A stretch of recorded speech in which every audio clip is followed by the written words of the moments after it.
Hello everyone and welcome to another episode of Stash Chats. So my name is Yvette and I'm the co-founder of Stash Hub, and today I'm going to be joined by Mari, who is so disorganized. So I'm really excited to hear more about her stash and her fun and colourful style and everything that's been going on in her life at the moment, because it's a big changing time in her life. But as always, if you've got any comments or questions that you want to ask Mari, just drop them into the comments and I will weave them in as we continue our conversation. So let's get Mari on.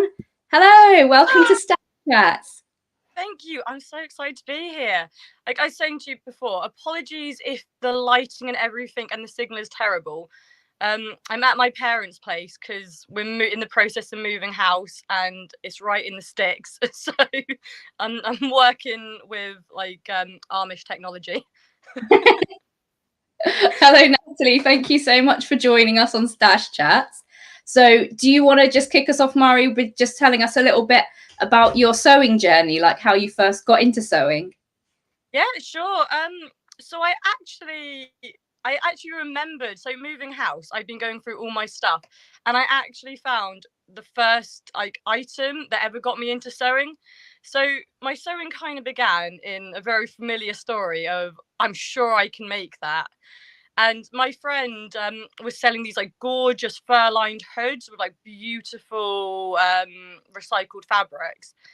And I saw it and I was like, I'd never touched a sewing machine. I'd never like had any interest. I remember sewing in school was just, I didn't like my teacher. So I just used to, just not do anything.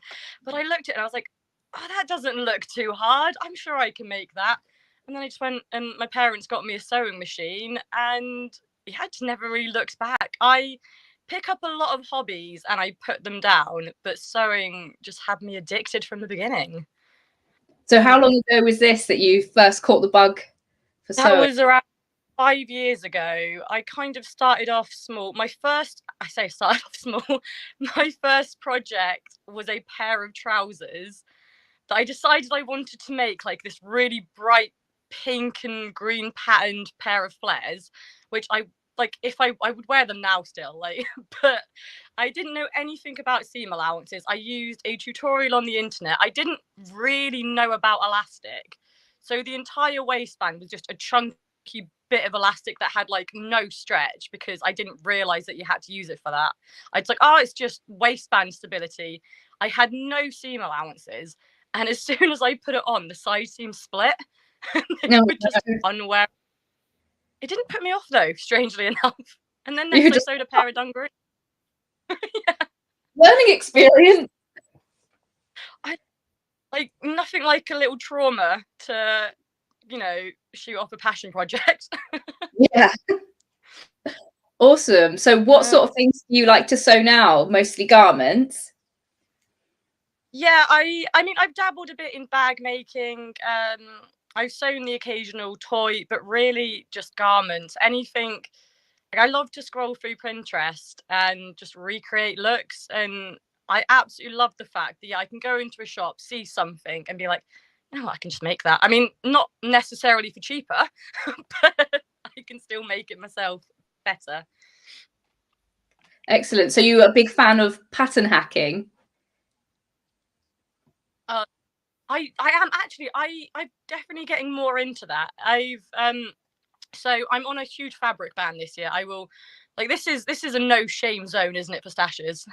It's like not as I'll be very candid about my stash. I'm not proud of it. It's too big, and as a result, I am now taking part in the Last Sewer Standing Challenge.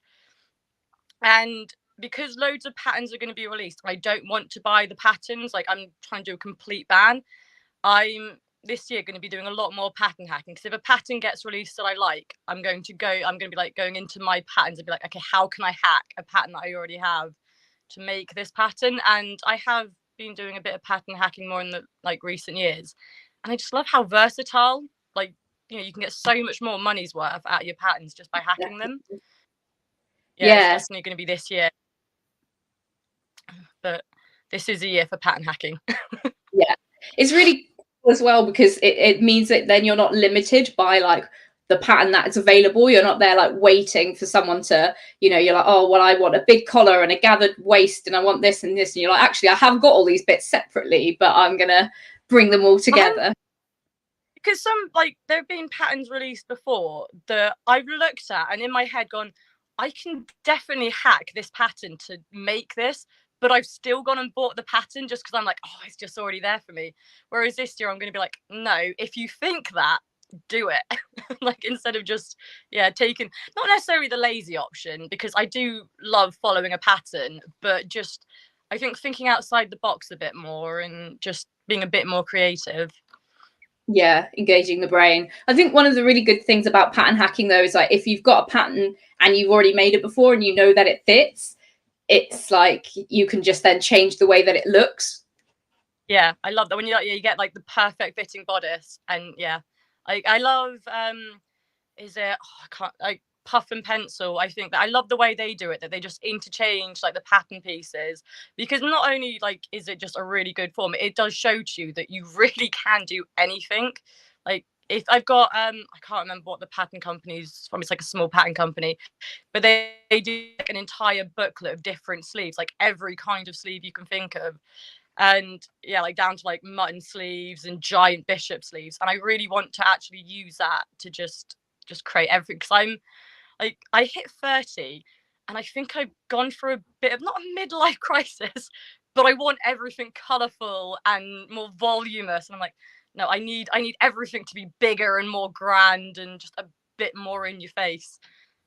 Yeah, you've just like really come into your identity and you're like, this is it, let's go Yeah, for it, do it. yeah, yeah.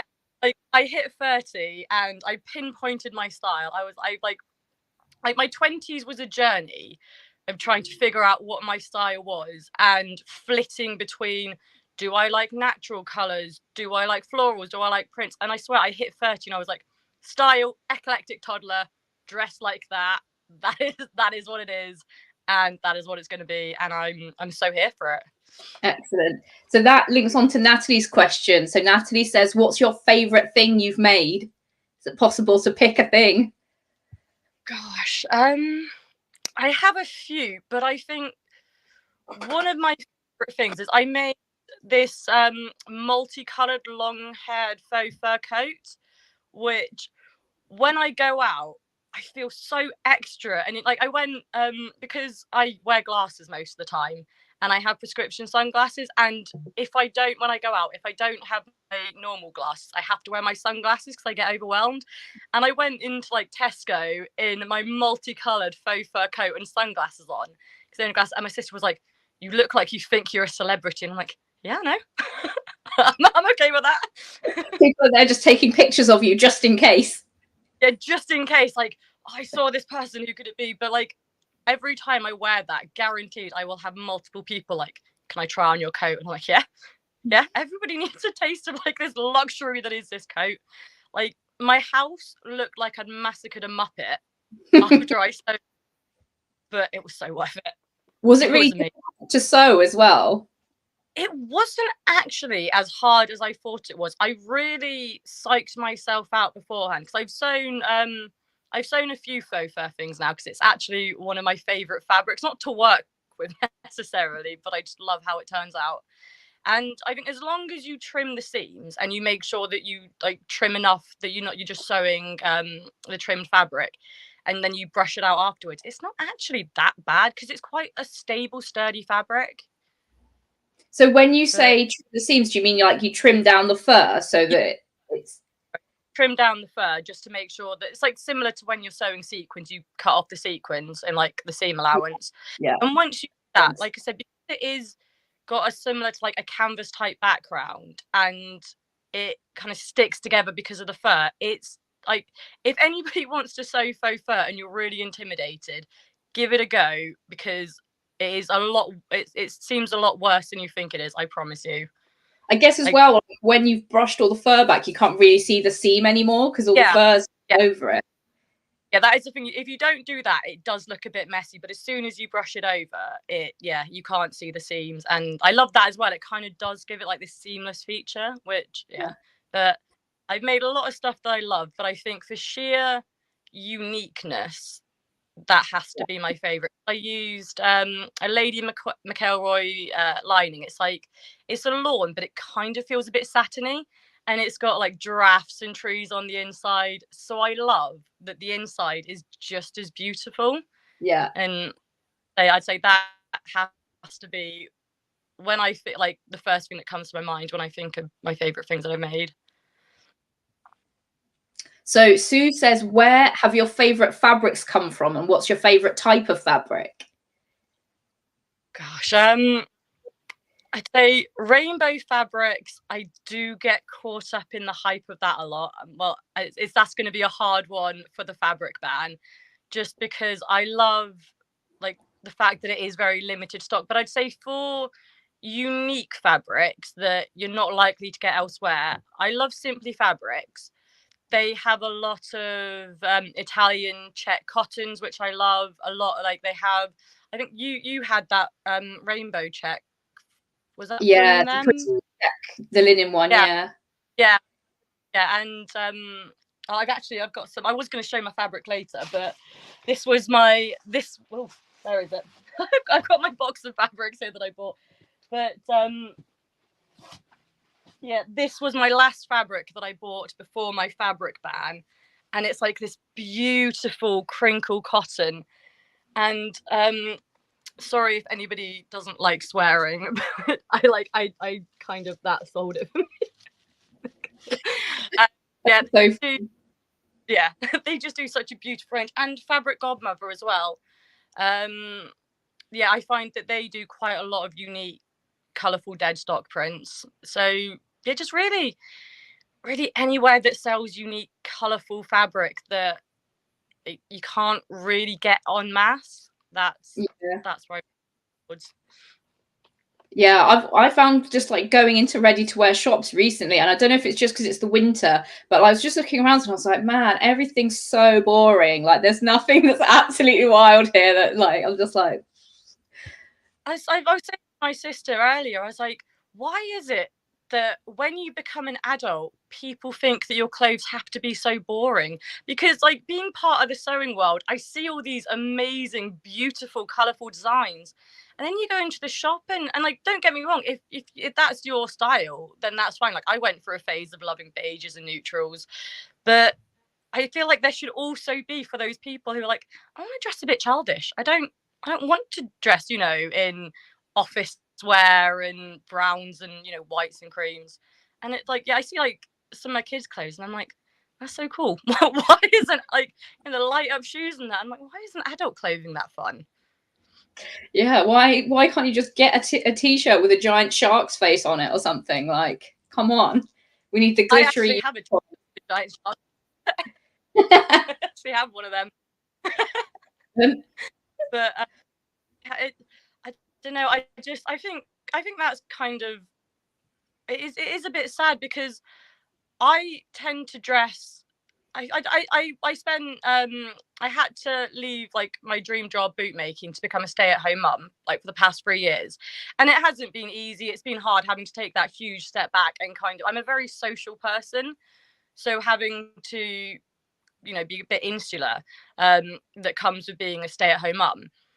And I do find that just dressing colourfully and vibrant really does make such a change on my mood that if I'm, feeling a bit down because it's like, oh, I just want to go to work and I want to do this and I can't right now because of life circumstances.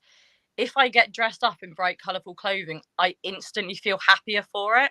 So I do find it really sad that, yeah, people don't just embrace that more and just be like, dress however, like, whatever makes you feel like really happy. That like, dopamine dressing, it's definitely a thing. Yeah, Yeah, I feel like the rise of dopamine dressing has sort of picked up recently. So I just hope that people like keep on it and just be like, yes, let's just go all out, wear those extra outfits. Don't wait for a special occasion. Like those head turner outfits. So like, yeah, that's the thing. It's like, don't wait for a special. Like when I made my fur coat, it was like initially I was like, oh, it's my New Year's coat, and then I was like, I don't need a special occasion to wear. Like, I have when I go, like a lot of the mums at the school say they absolutely love my shoe collection because I'll come in like purple Mary Janes or like pink check heels and that, and it's like I just want to dress in like colourful ways that make me happy, and colour right now I'm at a point where colour just makes me really happy. Yeah, awesome. Mel says Dressing like a crisis is just wonderful. it's not a crisis. This is you. This is who you are. You've just really got your identity sorted now. Yes. Yes. So Mel says, have you got something that you've had in your stash for ages, but you know you'll never use, or you're waiting for that perfect project? I probably have a few of those things. The problem is, though, I do have certain fabrics in my fitting for the perfect pattern for, and that may seem ridiculous, but I have had fabrics in my stash where the perfect pattern has come along, and I'm so glad I saved it for that, because if I'd have sewn it before, I might have liked what I made, but I wouldn't have loved it as much as if I'd saved it, So, I mean, I do plan a big I am planning a big D stash soon. If I say it on here, you're holding me to it, right? I have to do it because I have been going through my stash. Like, part of moving house was go through my stash, organize it, catalog it, know what I have. And it is a very scary realization that I have far too much fabric, like far too much fabric. And yeah, so I'm gonna have to be brutal. I said to my sister, I was like, bring the wine. We're gonna sit down. We're gonna go through my fabric, and you're gonna have to, home edit it for me, and we're gonna have to get through this, because yeah, I have fabric in my stash that I bought when I first started sewing, and it's not my style, but there's like that sentimental attachment to it, isn't there? And just got to get over myself and get it gone. Yeah. So have you got plans for a new sewing room at your new place? I do. I'm so excited. So my new sewing room is going to be it's going to be a bit smaller than my current one, but I'm really excited for that because the way my sewing room was set up in my last place, it did get a bit overwhelming. I had too much stuff. Like, I'm like a goldfish. I will grow to fill the space I'm in, and the space was just too big, whereas this one's smaller. I've sorted all my fabric. So I've got a Kallax unit and a wardrobe. I'm going to have some fabric in the Kallax unit, like a drawer for fabric, and the rest is in boxes. It's all been put on Stash Hub. I've cut out swatches. It's all in swatch books. And then that's just going to be put in the attic so that I know exactly what's there, but it's not all in my sewing room, just drive me mad and realize that I'm never going to sew it in one lifetime. Kind of out of sight, out of mind, but in an organized way. Yeah. So are you thinking of like seasonally rotating it, or are you just gonna wait until you're going through what you've got in the room? I'm gonna try and do it based on plans, because like I've been absolutely rinsing the Stash Hub plans feature. I am loving that. I have got enough plans there to last me all year. Because I think, especially because I'm not buying fabric and patterns, I can look at that and be like, I've got enough to sew without buying more. So I'm going to keep out what's on my project list, and then when I work through that, I'm going to rotate it. But it also means that because each box is numbered, and I can like on the Stash Hub app, I've got like in the tags, I put which fabric is in which box. If I do decide, okay, I want to sew this, I can just literally go into the attic, look in the box, grab the fabric and take it out. So it will be a really nice way to just like rotate the fabric. If I do look at my Kallax unit, I'm like, oh, I'm just feeling a little bit uninspired at the moment, I can just like go up there, do a big like change it on the app, like what's in where. yeah, I'm really excited to just have like a rotating stash, because it will be like shopping all the Yeah. time. I'll literally be shopping my stash, and that is what I love about Stash Hub, is that it does feel, you kind of get that dopamine boost of shopping, but it's free. Yeah, it's Well, I free. mean, Pay for it. yeah, well, yeah, it's so good. So You yeah, I'm go onto Stash Hub like every Friday and just scroll through that instead of looking at the rainbow fabrics drop. like payday. I'll just be there, like, right, no, just stash, stash, stash. Like, don't look at anywhere else. Stash. Sounds like you've got a good plan for it. That's awesome. Yeah, I need to, because I have no willpower whatsoever. Like, there is a fabric, and please people buy this fabric so it sells out so I'm not tempted. Like, Fabric Galore recently put up this beautiful blue fabric with pink hearts, and there's a clothing site called Julie Liebe, who I have loved for ages, and they have outfits in this exact fabric that I've been coveting for about 3 years. And as soon as I go on and like start the last sewing, they upload it. So if you guys could all just, buy that, so I can't be tempted. I messaged Lisa of Ashley, like, you've got to keep me strong.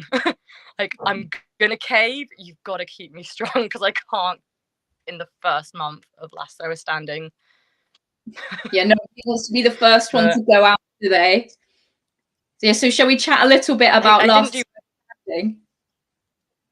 Yeah, I took part in it last year, and I failed epically. It didn't last long. So I want to say 2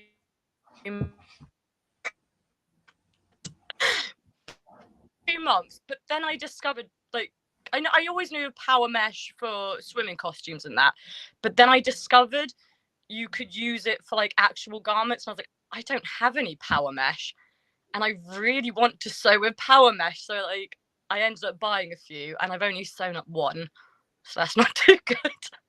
But I do have plans for the others, and they will get sewn up this year. They're actually in my Stash Hub plans, so it's fine. But yeah, I caved on the power mesh, but this year I'm like, there's really nothing more I need. I think moving house as well is helping me stay strong, because like I said, should we do a candid rundown of how much fabric I've actually got? Yeah, and this is all catalogued. Okay, don't nobody judge me, right? Nobody judge me, right? Where is my Stash Hub?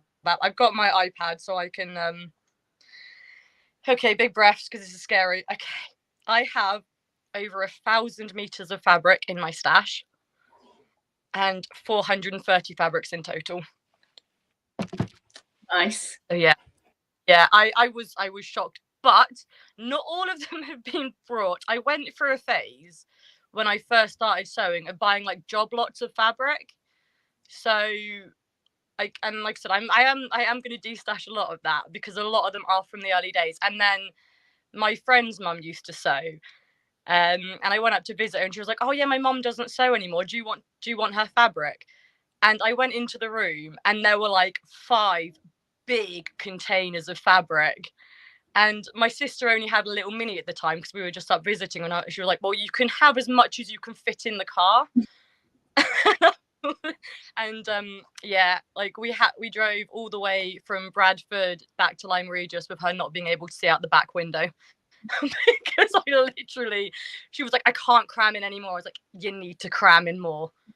And there was, like I said, I took about 150 pieces of fabric home that day, and I was so happy. Nice. You basically got a whole stash just suddenly. That's really cool. Yeah. And like, she had there was some like really high quality British made 100% wool suitings in there, and some really good fabrics. I was like to my sister, I was like, if I don't take it, I'm never going to forgive myself. This doesn't happen often. People don't do but yeah, so my fabric stash is extensive. It brings me more overwhelm than joy, I would say, at the moment, which is why I am like really planning a big de-stash, because I do really envy, like, I have a friend who, like, she has a tiny little drawer of about 7 fabrics, and she's like, oh, she's got too many fabrics, it's too overwhelming. I'm just like, oh, I wish I had your stash sometimes. Like, sometimes I am glad that I have every fabric I could possibly need, and other times I'm like, I just wish I had 5 fabrics that I could have a plan for, sew them, and buy more. So yeah, it kind Sometimes of, feel like you've got too many options when you're yeah. looking at Stash. Yeah, like sometimes if my like sojo's a bit lacking, I'll be like, I'll go through my stash and see if I can get some inspiration. I'll just come away like I'm exhausted. It's actually exhausting. Yeah, that's fair. I mean, I think your new system sounds really good though, because you'll just have like a few, and that's ones you've already got ideas for. So then you can just really like focus in on those ones. I think it'll also help with the de-stash because if I know what's there, but they're tucked away, I can kind of become a bit less emotional towards them and be like, okay, realistically, they've been there too long. I'm not going to sew them. I'm not going to have plans for them. And I know in my lifetime, I'm not going to sew up 340 pieces of fabric. And in that time, I probably will buy more fabric. So I would rather them go to somebody who will enjoy them and will get use out of them. Because a lot of them are like fabrics that you can't get again. And it does make, and I do get sad. I'm like, somebody would love this fabric. And I'm just hoarding it like a dragon. Yeah, I think that's a really good thing to like have in de-stashes as well, though, like the unique stuff. Because like Marie Stitch Odyssey, I spoke to her about her de-stashes, and she buys a lot of dead stock and stuff as well. So then they're really popular because everyone's like, oh my gosh, I really wanted this fabric and I missed out on it. So I think Yeah, it's to be able to like pass them along. Like it is gutting when you see a fabric that you really, really like and then you miss out. And then that just makes me feel guilty because I'm like, well, somebody who really wanted that is probably dreaming about that fabric and it's just sitting in my stash. And I would rather it go to somebody who's like, oh, I really wanted this. Because, like, there is nothing more exciting than missing out on a fabric and then months later seeing it in a D stash and being like, yes, like a second chance. So, yeah, I am actually getting excited to de-stash my fabric just because I can be like, yes, how about like you get fabric and you get fabric and you get fabric.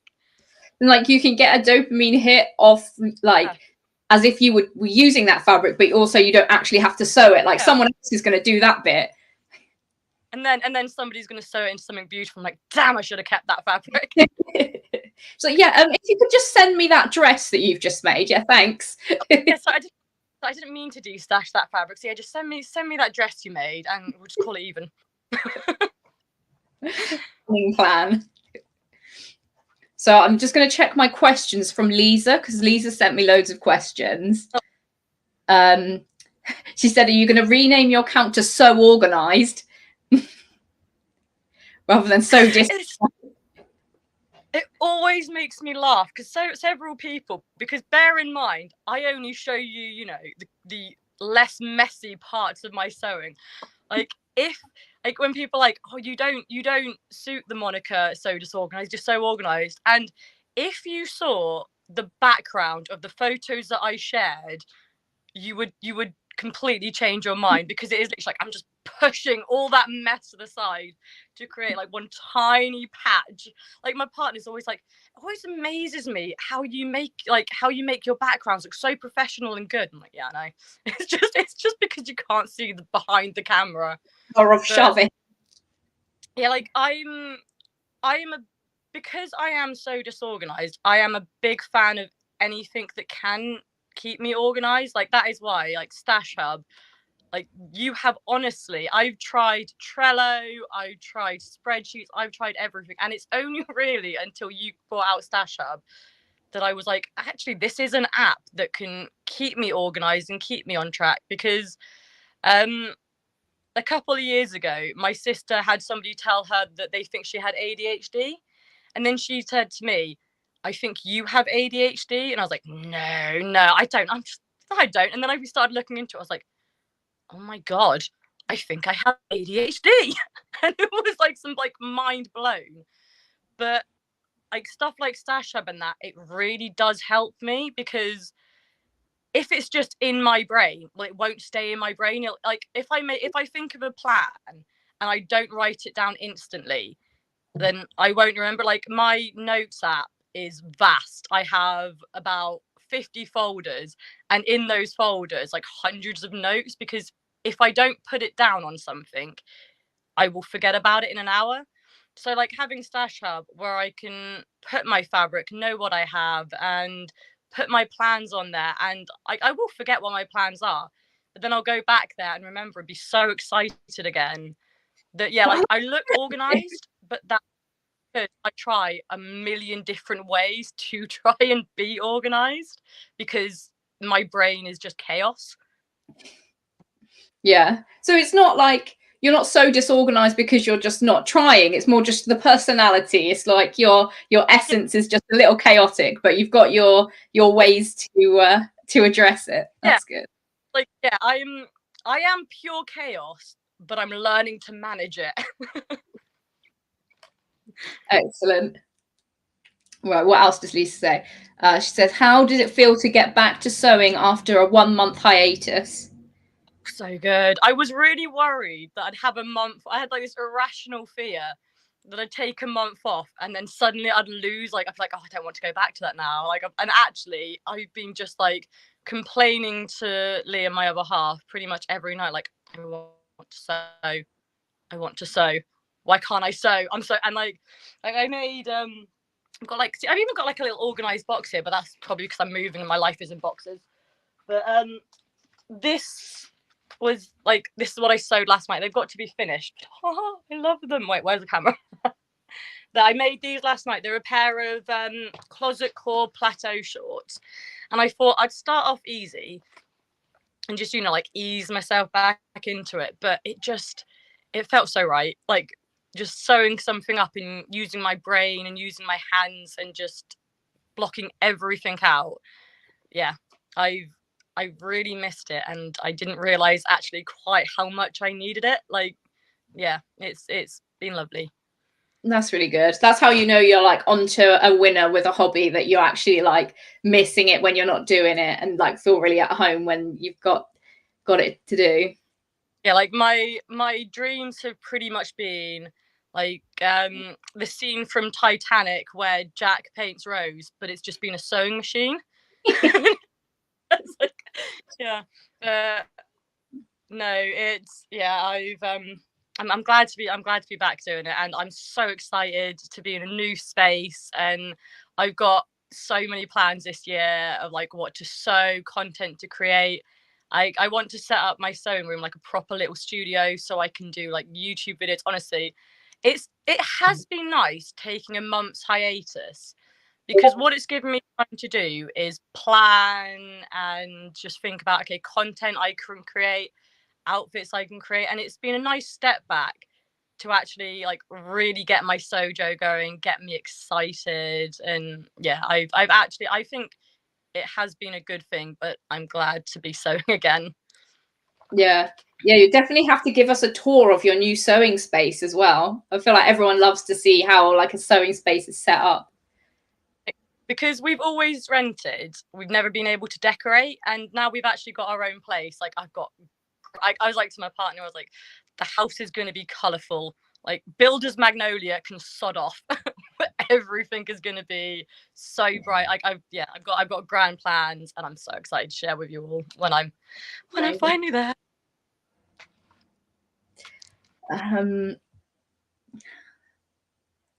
So Lisa also says, how in the world did you actually manage to pack everything in time? What were your specific strategies? Okay, so I started off really strong. Everything went in a box and was labeled and knew its place, and then I got to the point where I was like, right, cram it in a box. It goes in a box, and I was looking at boxes later, like I haven't even labeled that. I have no idea what's in there. It's gonna be like Christmas when I unpack. So it was like just see it like that, like, oh, I forgot I had that. But no, it started off so strong. Everything had a name, everything, and then I just got bored. And there was a lot of procrastinating. I mean, I started a podcast. That's how ridiculous it got. is that I wanted to start a podcast for years, and it took to be in the most impractical part of my life to procrastinate enough to start a sewing podcast. Do you want to tell us a bit yeah, about your podcast? So yeah, I mean, I don't know. I just kind of, I don't really know anybody that sews in the real world, and I was like, I like talking sewing, and even if nobody wants to listen, for me, it's just nice to be able to. Like, I'm just going to talk to myself. It's like I'm just going to talk sewing for me, and it's quite nice because I occasionally I research. Sometimes it's Tuesday night and I'm like, oh crap, I haven't planned and I've got to get something for tomorrow. But for the most part, I'm like, I actually get to learn quite a bit as I go. Like I released an episode today because the past 2 weeks it's just been too mad to do anything. And I did want to plan an episode, but I thought I'll just do a filler. And in that I just kind of talked about some of my favorite Instagram accounts, favorite shops and that. And it was very much just a throw together last night of I need to do an episode because it's been 2 weeks, but I don't have time to research. So I'm just going to shout out some of my favorite accounts. And actually, I really enjoyed making it. And just yeah, like because I can't shop, but I can still talk about my favorite shops. Yeah, you can still support their businesses as well by like letting everyone else know. Because up until this point, I always justify my obsessive fabric buying by like, I'm supporting small businesses. And now I can't. So I'm just going to shout them out on my podcast anyway, instead. But yeah, I mean, I don't know if I'm going to have one next week, just because we have got a move-in day and that is next week. So it's finally happening. But hopefully after that, I will be able to bring a bit more research topics, and I have a few guests planned. So yeah, I'm looking forward to it, to being in a less stressed place to make it. Yeah, you'll have your proper studio set up and it'll be calm and really nice. I hope so. Like honestly, whilst I was doing it, I was like, why have I started this whilst moving house? Like I'm one of those people, I either have nothing on or I give myself a million things to do, and I can't seem to find that balance. But one day I'll learn. Today is not that day. You just starting all of your things just to procrastinate everything else that you're doing. I honestly think that's what it is. Like, I got so bored of packing. I was like, oh, I'll just film the podcast episode and I won't release it. I'll just do it as like, I can release it whenever. And I was like, I released it. I was like, oh, well, now I've got to do it every week. And you know what? It was a really nice excuse to not have to pack. Like, I was like, oh no. Like, I found my diary the other day from when I was 10 to 14. And that was an entire day of no packing because I was just screaming with laughter. Honestly, you could not pay me enough to relive those years of my life. I didn't realize how much of a dramatic teenager I was. Yeah, I feel like everyone thinks they're being reasonable when they're a teenager, and then when you think back, you're like, that was insane behavior. Like, how did anyone let me get away with that? My daughter, she's 3, and she's a handful. She's a very strong-willed child. And I was like, oh, I hope she's like me in my teenage years, because I was so chilled and so easygoing. And I was reading through my diary like, please do not let her turn out like me. I cannot handle that. Fair play to my parents. Brilliant.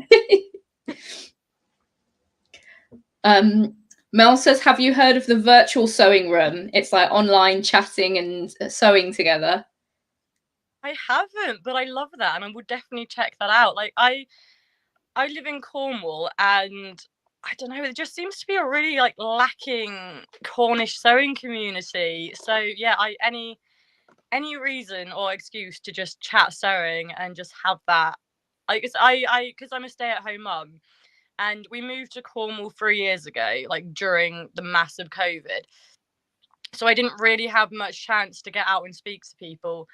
And you do become a bit like insular when like it's like I don't really have much going on, but I do have sewing. And if not everybody sews, not everybody wants to hear about sewing, it's like, well, my life's pretty boring. It's kids and sewing. So if people want to, talk sewing all the time, it's like I'll join in on that.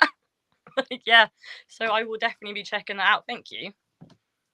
Have you found that, like, with doing the podcast and like choosing different themes each week and like researching some of the episodes, you've like realized how much you actually know about sewing?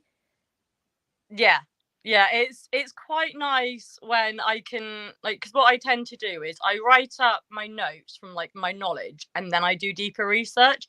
And it is quite nice when like I write all my notes and I'm like, oh, actually, I do know more than I thought I did. Like, and like also I have like a lot of my sewing projects from when I just started sewing. And I have a pair of dungarees that were, God, they were one of the first things I made, and I loved them. I still wear them. They were from a pair of my nan's curtains. When she passed, my mum asked me if I wanted some of her curtains. And like, it's funny because when I first started sewing, I made a pair of dungarees without thinking, and I have the other curtain. And now I actually know what I'm doing. I'm scared to cut into them because I'm like, oh, I need to save them. I've actually got planned to make a shirt out of them this year. But yeah, like I look at them now and I'm like it's so messy.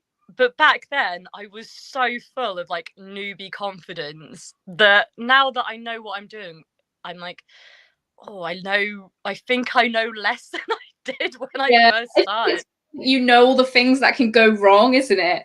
Because It is. like the beginner confidence is just unreal. Like, so when I was Yeah. at the So Much Sunshine Open Day, some like this group of, they were like three friends, they'd all just done like a sewing beginners course together. They were like, right, we're going to do sewing now. I want to get a fabric and I want to get a pattern. And they're looking at the patterns and they're picking out like a collared shirt and they're like, let's make this. And we're all like, okay, maybe you want to start with something a bit more beginner friendly. But they're like, this is it, let's do it. We're like, If you don't fall off the horse, you don't know how much it hurts.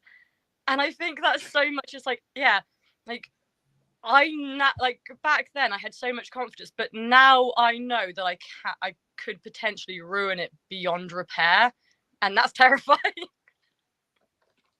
yeah. But, Do yeah, I you think find that there's a lot of that sort of fear with the fabrics in your stash because they're like dead stock and like one-offs, and you're like, oh, I don't know if I want to use that? I honestly think that is part of the problem of why I buy fabric, because then I can just add more fabric to my stash that I'm terrified to sew.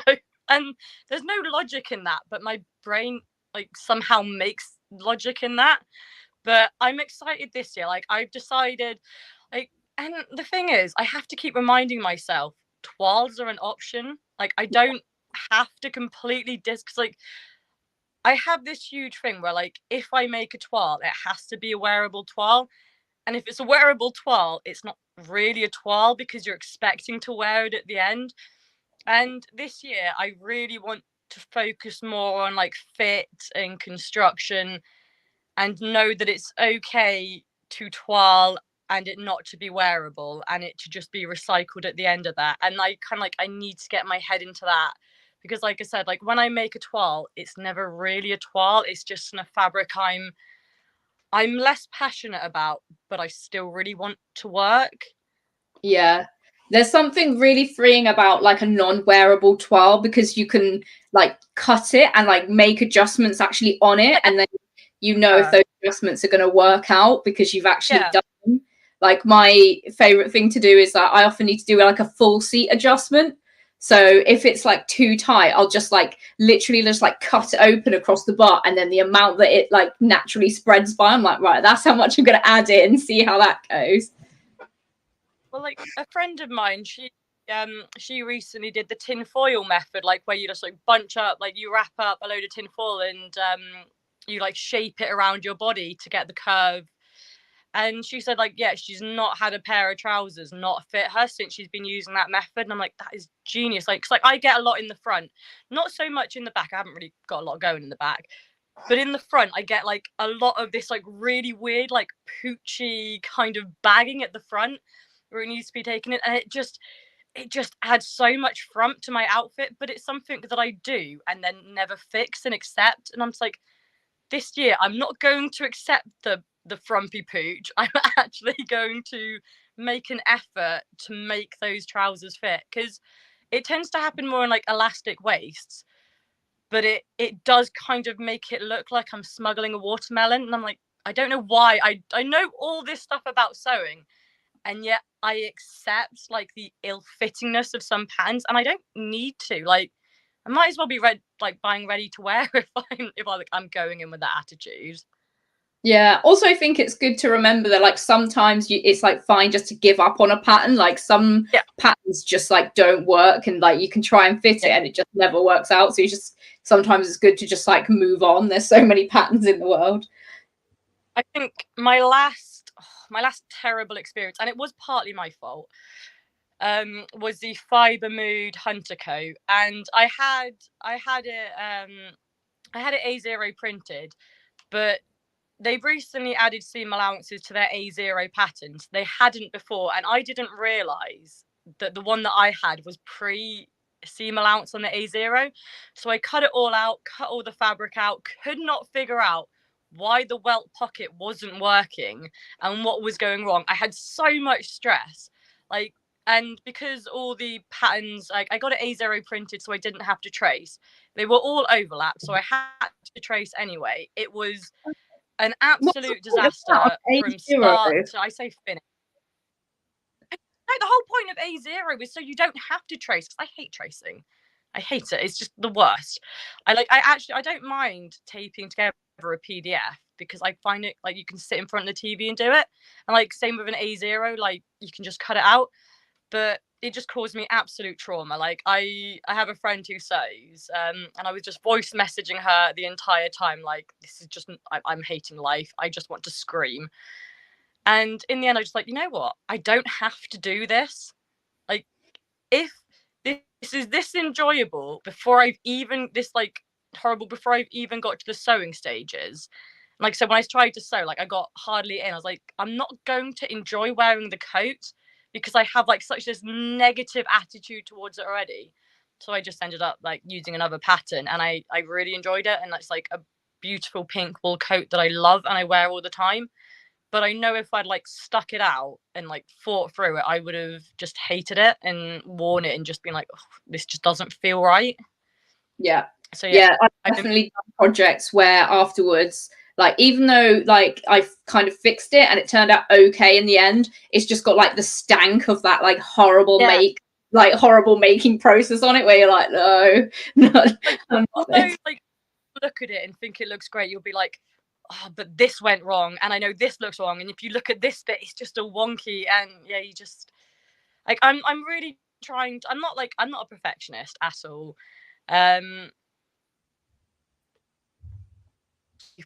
That when somebody compliments what I wear, I am like, oh yeah, but this is wrong, and look at this. And I'm really trying to not do that at the moment, and just be like, if nobody notices, I don't need to point it out. Like, yeah, but it's a journey for sure. Yeah, definitely. Yeah. Do you want to show us some fabric quickly? I haven't got that much fabric. I bought so I actually pre-cut out some fabric to bring, because I've got like this most beautiful, like, this is from Fabric Godmother. It's a super thick sweatshirting fleece, and I went a bit mad as I do, and I ended up buying like a load. And actually I got 2 of their dopamine kits and ended up buying the purple. But I'm planning to make 3 plateau joggers and a matching jumper and a colour block jumper. And then I made the shorts out of the scraps. And I've got sorry, it's on the box below me. I'm just trying to find out. Right. And then I also am doing some selfless sewing, which is very out of character for me. But I'm making my kids some waterproof trousers, one for my daughter and one for my son in this one. I've been very ambitious. I bought like a big box of fabric, like, oh, I can get this all sewn at my parents'.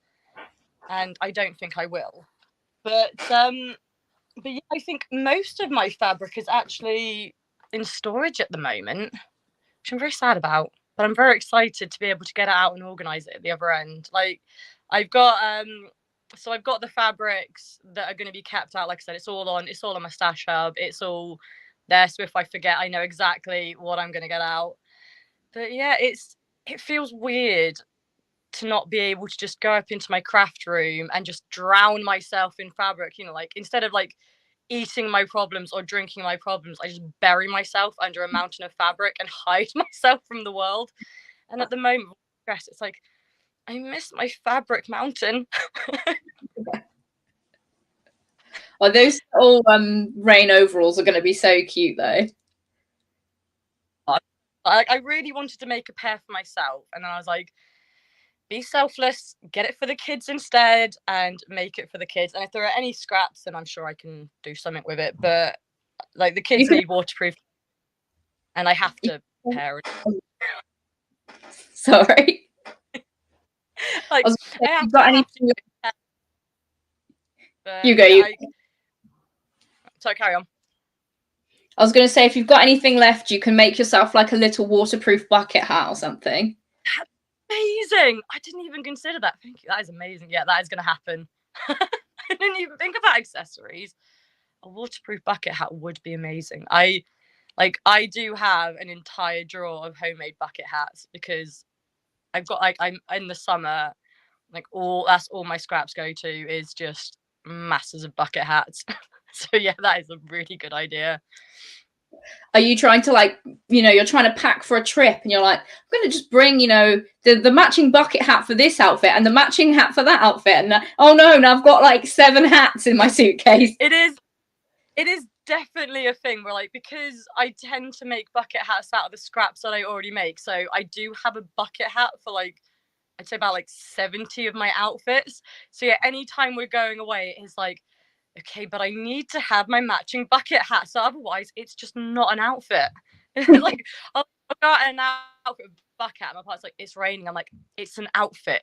The weather is insignificant. Sun hats are needed if it matches the outfit. It's also like a really cute nod to I made it without having to say I made it. When people are like, whoa, where did you get the matching hat and top? And you're just like, yeah, I made it. You can't buy this.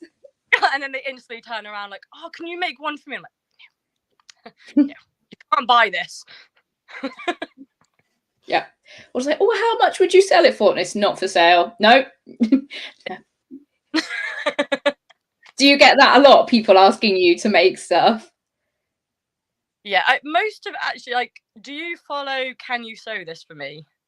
I don't, because it winds me up, but sometimes I go on it just to look at it, but I can't follow it because it's just too much, and I'm like, these people, man, I can't deal. No, that website makes me incredibly grateful for my friends.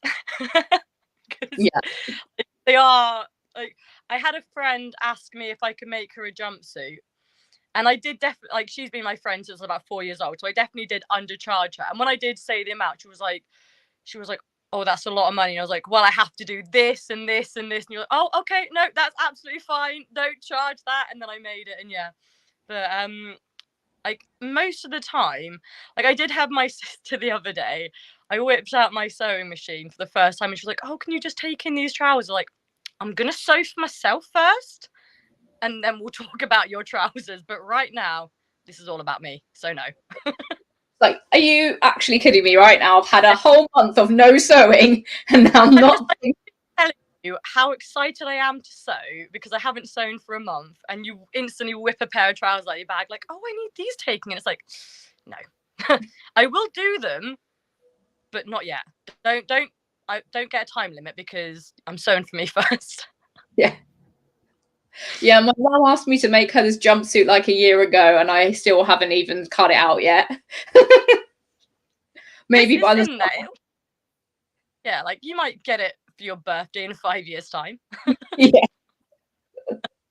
Oh my gosh. I just feel like sewing for other people is so different, because the stakes feel so much higher, because when you're doing it for yourself, you're like, okay, this bit's a little bit wonky, but I can cope with it. Whereas with other people, you're like, oh no, they're used to getting stuff from a shop. It's like, I barely make, I don't, pay much attention to the fit of my own clothes. If I'm doing it for somebody else, I have to put so much more thought and effort into it. And like I said, yeah, like if a seam's messy on mine, I'm like, oh, it's fine. But if it's on somebody else and they're paying for it, I'm like, that's just a level of stress that I can't cope with. Yeah, it sort of takes it away from being a hobby. Yeah. So you're sucking all the joy out of my hobby. Stop. Yeah, definitely. I think most people in the sewing community are like on the same page about sewing for other people, and especially like doing alterations as well. But then you look at ready to wear and like the seams and that, and you're like, oh, maybe I could do it. Like, maybe it's not that bad. Yeah, I think you definitely think like everyone's going to look a lot closer than what they actually do. That is the thing, is like, as a sewist, you get such high expectations of finish. Like, not when you're necessarily making it for yourself, but when you're making it for somebody else. Like, you're like, they have to be like couture finishes and everything has to be perfect. And then like when you think about like people who are buying from fast fashion, their expectations aren't actually that high, because you look at the job there and it's like, and yeah, you're just like making this huge thing. It's like, oh, they don't expect it to be perfect because what they buy isn't perfect. But in your head, it's like, no, it has to be flawless. Yeah, definitely. The pressure. Oh, the pressure is too much. Have you got anything else you want to chat to us about, Mari?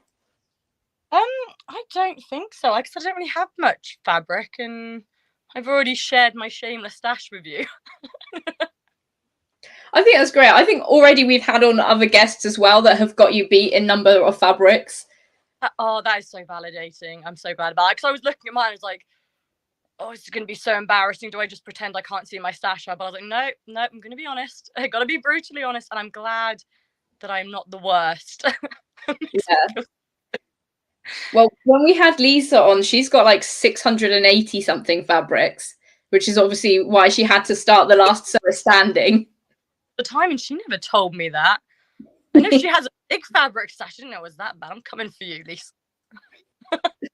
This is why you've got to stay in the last sewer standing, and then you can be like, come on, look, this is how many I've reduced my stash by. Yeah. Well, like just before it happened, and I bought that fabric from Simply Fabrics, and she was like, why would you show me that?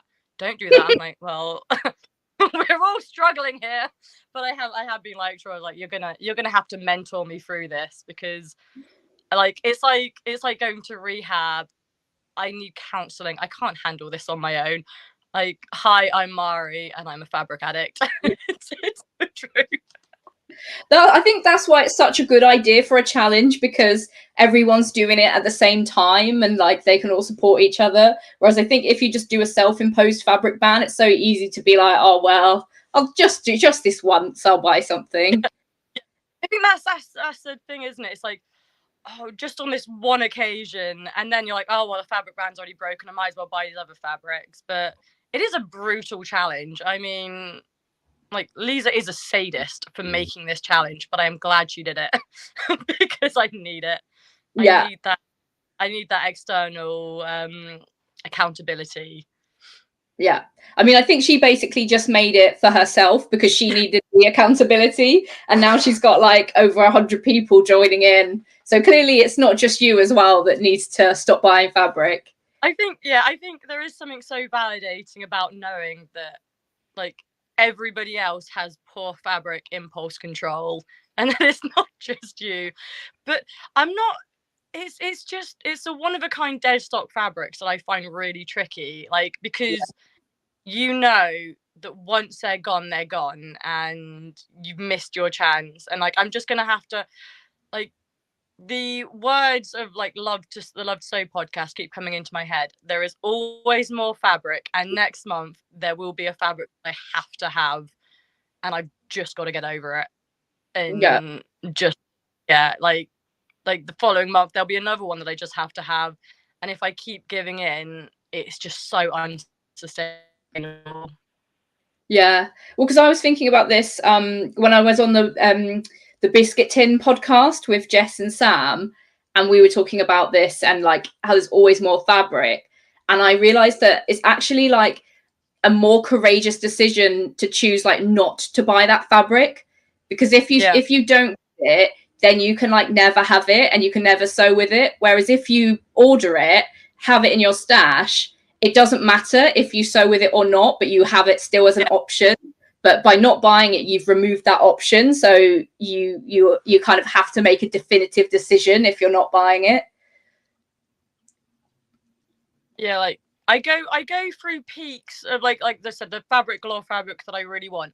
I go through peaks of elation at my courage to not buy it, and then like feeling like I really want it and I'm really sad about it. But then I kind of also like counteract it, like, okay, this is a big challenge because, like I said, it's been about 3 years that I've been following this clothing company and I love this fabric. So it's kind of good to have a huge challenge off the bat and having to resist it because it's not going to get any easier. Yeah. Like, it's not like next month I'm suddenly going to be over it and fine not buying fabric. So it's like, okay, this is a big challenge. It's like kind of setting you up for it. And if I can resist this, that's a really good footing to carry on with the challenge. And realistically, I don't think I'm going to I'm sorry, Lisa, I don't think I'm going to make it to December. Like, especially, I think more so patterns and fabric probably, because I'm hoping like suddenly I'll have like an epiphany and realize I don't need more fabric. But I also know myself and know that there will be a rainbow fabric drop that I just can't resist. But I'm going to at least try to make it to July. Yeah. That is if I can make it past that, fantastic, but I will not cave before July, and that is kind of my milepost so I can hopefully move further. But I'm trying to be realistic. Yeah, I think that's a really good way to approach it, and you can like, yeah, just make the challenge work for you as well. Yeah, Because but yeah, like, if you hold yourself to December, you might just be like, this is just too much. I'm never going to make it. I might as well just break it straight away. That's the thing. It's like by July, I might be in a point where I've been sewing my stash so much, so I've discovered like a whole new love of sewing my stash. But I think if I do think about it to December, I'm like, that's a long time to not buy fabric. That's quite painful. And like I said, I might get to July and be like, I can move the milestone. I can move it to August or something like that. But yeah, like manageable chunks. it's really the way forward. And there are always people going to like stronger willed than me. So it's like, I'm not going to win this challenge. I'm just going to try and do as much as I can. Because like, yeah, I was like looking at the stats from like last year and there were people who think like notions or anything for an entire year. I'm like, strong. I know in my gut at some point, like I'm going to need to buy elastic or I'm going to want like rick rack trim or something like that. And I admire anybody who can stay in the heavyweight category all year. But I'm a realist and I know at some point that, yeah, I'm going to want to buy like a faux fur trim or like a rick rack or something. You can't deny those like perfect project ideas if they come to you and you can get the supplies. Well, like I've got this really nice kind of butter yellow faux leather, which I really want to turn into a long coat with like yellow faux fur trim and faux fur collar. However, I don't have faux fur yellow trim and collar. So I know that if I want to sew it this year, I'm going to have to buy some sort of trim to go with that. And I feel like I can put it off to the end of the year because it's a coat and I have coats and I don't need a coat. But at some point, I am going to need to buy the trim to make that. And if I do want to do it this year, I am going to have to move to the lightweight category to do that. So I'm trying to be realistic with my expectations whilst trying to be really strong about it and not cave on like the fabric and the pattern side of it. Yeah, that sounds really good. Oh, well, good luck with all of your sewing your stash and especially with your move as well. I think that's going to be really exciting to see how you settle into your new sewing room. I promise like my YouTube will be a lot more active this year. I will actually get to a point where I can put the podcast out weekly. Like I said, these last few weeks, well, the first week was because I didn't have the time. Last week was because I lost my laptop, so I couldn't. But yeah, I'm really looking forward to like moving forward to a place of like consistent content. And yeah, I'm really excited to like be in a proper studio that doesn't overwhelm me, and that I can just be ready to go. And yeah, so I'm excited for this year when we finally move. Yeah, awesome. Thank you so much for joining us, Mari, and thank you for everyone who has watched live and sent in your comments and questions, and to Lisa as well for sending in loads of questions. Yeah, and if you're watching on Cat as well, You sent me a message the other day, like of that scene from Pirates of the Caribbean of just the ship exploding. Like, how accurate is it in your life at the moment? I'm like, yeah, that's pretty much nail on the head. So thanks for that.